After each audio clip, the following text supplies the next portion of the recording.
महादेव गुरु को मेरा प्रणाम। आप सभी को मेरा प्रणाम। आज मैं शिव पुराण के विधेश्वर संहिता का 17वां अध्याय पढ़ रही हूँ। इस अध्याय में प्रणव का महात्म्य व शिवलोक के वैभव का वर्णन किया गया है। ऋषि बोले, महामुनि, आप हमें प्रणव मंत्र का महात्म्य तथा शिव की भक्ति पूजा का विधान सुनाइए। प्रणव का महात्म्य। सूत जी ने कहा, महर्षियों, आप लोग तपस्या के धनी हैं तथा आपने मनुष्यों की भलाई के लिए बहुत ही सुंदर प्रश्न किया है। मैं आपको इसका उत्तर सरल भाषा में दे रहा हूँ।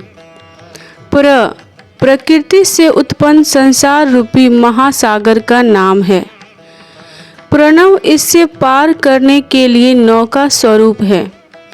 इसलिए ओमकार को प्रणव की संज्ञा दी गई है। प्रपंच नहीं है, वह तुम्हारे लिए, इसलिए ओम को प्रणव नाम से जाना जाता है। अर्थात प्रणव वह शक्ति है जिसमें जीव के लिए किसी प्रकार का भी प्रपंच अथवा धोखा नहीं है।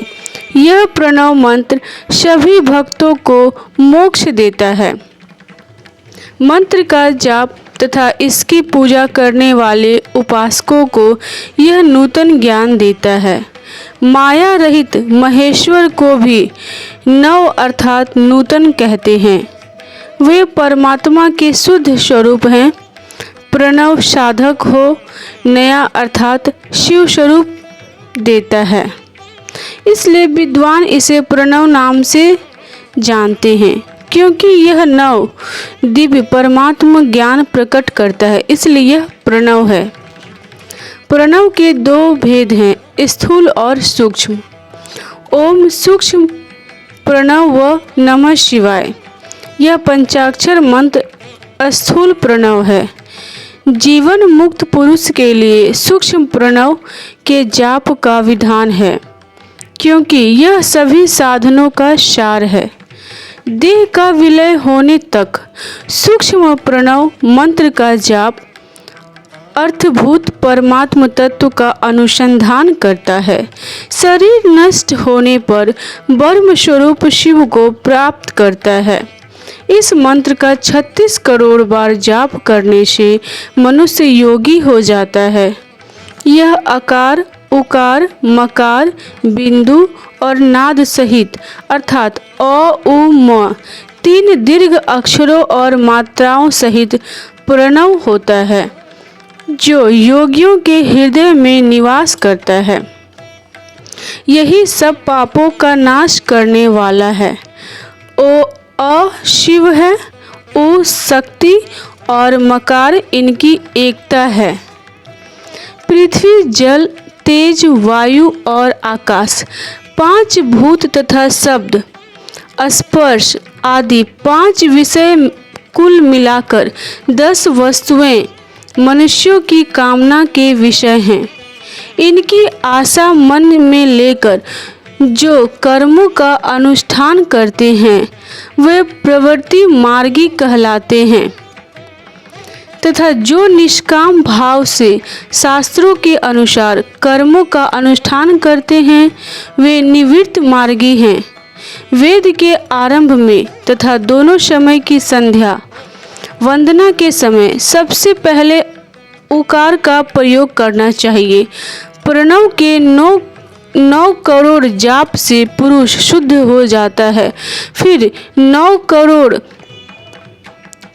जाप से पृथ्वी, फिर इतने ही जाप से तेज की, फिर 9 करोड़ जाप से वायु की और फिर 9 करोड़ जाप से गंध की सिद्धि होती है।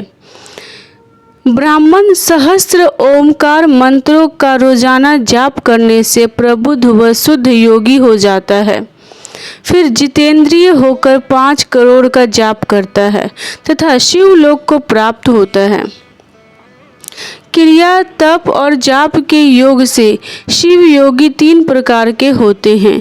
धन और वैभव से पूजा सामग्री एकत्र कर अंगों से नमस्कार आदि करते हुए इष्ट देव की प्राप्ति के लिए जो पूजा में लगा रहता है वह क्रिया योगी कहलाता है। पूजा में संलग्न रहकर जो परिमित भोजन करता है एवं ब्रह्म इंद्रियों को जीत कर वश में करता है उसे तपोयोगी कहते हैं। सभी सद्गुणों से युक्त होकर सदा शुद्ध भाव से समस्त कार्य कर शांत हृदय से निरंतर जो जाप करता है वह जप योगी कहलाता है। जो मनुष्य 16 उपचारों से शिव योगी महात्माओं की पूजा करता है वह शुद्ध होकर मुक्ति को प्राप्त करता है। जप योग का वर्णन। ऋषियों, अब मैं तुमसे जप योग का वर्णन करता हूँ। सर्वप्रथम मनुष्य को अपने मन को शुद्ध कर पंचाक्षर मंत्र नमः शिवाय का जाप करना चाहिए। यह मंत्र संपूर्ण सिद्धियां प्रदान करता है। इस पंचाक्षर मंत्र के आरंभ में ओमकार का जाप करना चाहिए। गुरु के मुख से पंचाक्षर मंत्र का उपदेश पाकर कृष्ण पक्ष प्रतिपदा से लेकर चतुर्दशी तक साधक रोज एक बार परिमित भोजन करें, मौन रहें, इंद्रियों को वश में रखें, माता पिता की सेवा करें, नियम से एक सहस्त्र पंचाक्षर मंत्र का जाप करें, तभी उसका जप योग शुद्ध होता है। भगवान शिव का निरंतर चिंतन करते हुए पंचाक्षर मंत्र का 5 लाख जाप करें। जप काल में शिव जी के कल्याणमय स्वरूप का ध्यान करें। ऐसा ध्यान करें कि भगवान शिव कमल के आसन पर विराजमान हैं। उनका मस्तक गंगा जी और चंद्रमा की कला से सुशोभित है। उनकी बाईं ओर भगवती उमा विराजमान है। अनेक शिवगण वहां खड़े होकर उनकी अनुपम छवि को निहार रहे हैं।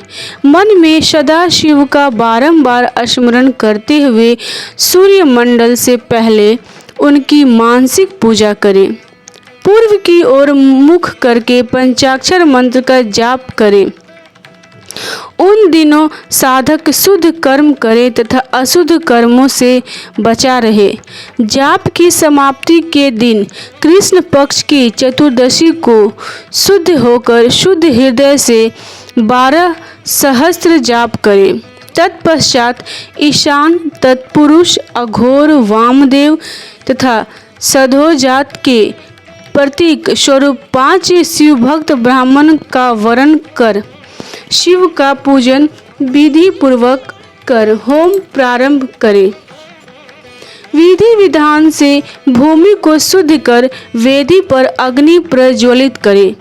गाय के घी से 1100 अथवा 1000 आहुतियाँ स्वयं दे या 108 आहुतियाँ ब्राह्मण से दिलाएं। दक्षिणा के रूप में एक गाय अथवा बैल देना चाहिए। प्रतीक रूप 5 ब्राह्मणों के चरणों को धोएं तथा उस जल से मस्तक को सींचें। ऐसा करने से अगणित तीर्थों में तत्काल स्नान का फल प्राप्त होता है। इसके उपरांत ब्राह्मणों को भरपूर भोजन कराकर देवेश्वर शिव से प्रार्थना करें। फिर 5 लाख जाप करने से समस्त पापों का नाश हो जाता है। पुनः 5 लाख जाप करने पर भूतल से सत्यलोक तक 14 भुवनों पर अधिकार प्राप्त हो जाता है। कर्म माया और ज्ञान माया का तात्पर्य।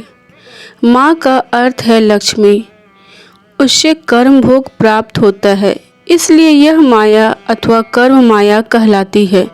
इसी से ज्ञान भोग की प्राप्ति होती है, इसलिए उसे माया या ज्ञान माया भी कहा गया है।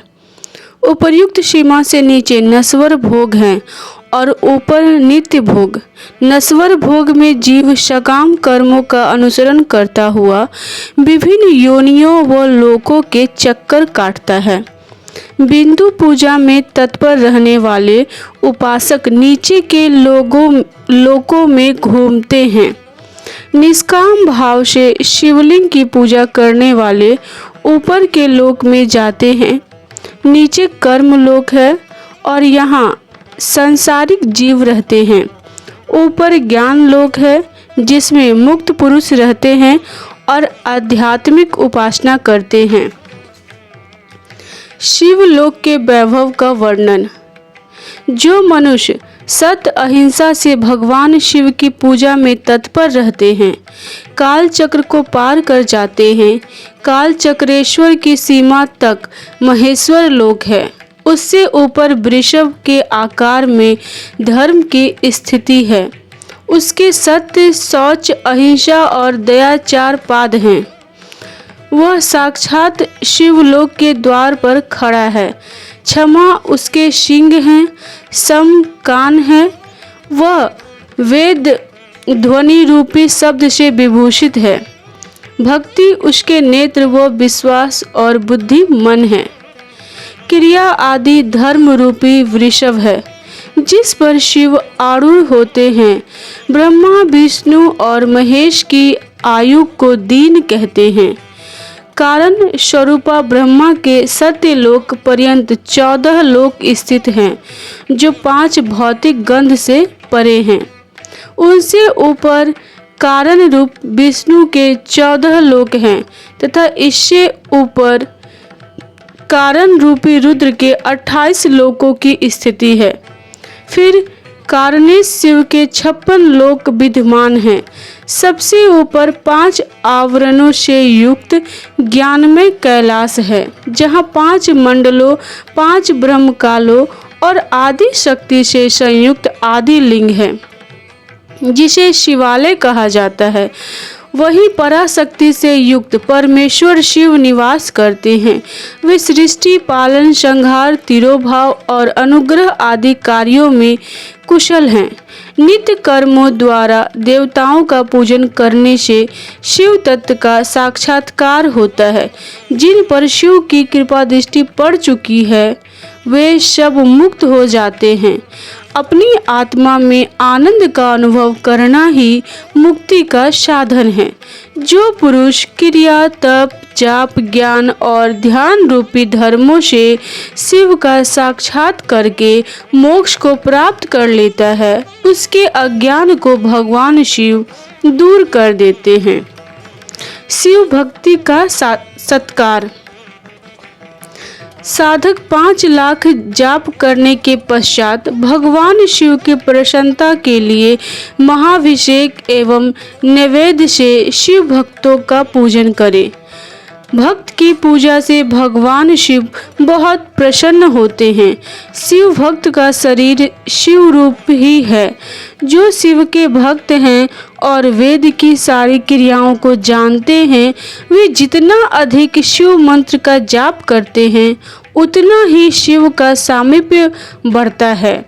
शिव भक्त स्त्री का रूप पार्वती देवी का है तथा मंत्रों का जाप करने से देवी का सानिध्य प्राप्त हो जाता है। साधक स्वयं शिव स्वरूप होकर पराशक्ति अर्थात पार्वती का पूजन शक्ति, बेर तथा लिंग का चित्र बनाकर अथवा मिट्टी से इनकी आकृति का निर्माण करके प्राण प्रतिष्ठा कर इसका पूजन करे। शिवलिंग को शिव मानकर अपने को शक्ति रूप समझकर शक्ति लिंग को देवी मानकर पूजन करें। शिव भक्त शिव मंत्र रूप होने के कारण शिव के स्वरूप हैं। जो 16 उपचारों से उनकी पूजा करता है उसे अभीष्ट फलों की प्राप्ति होती है।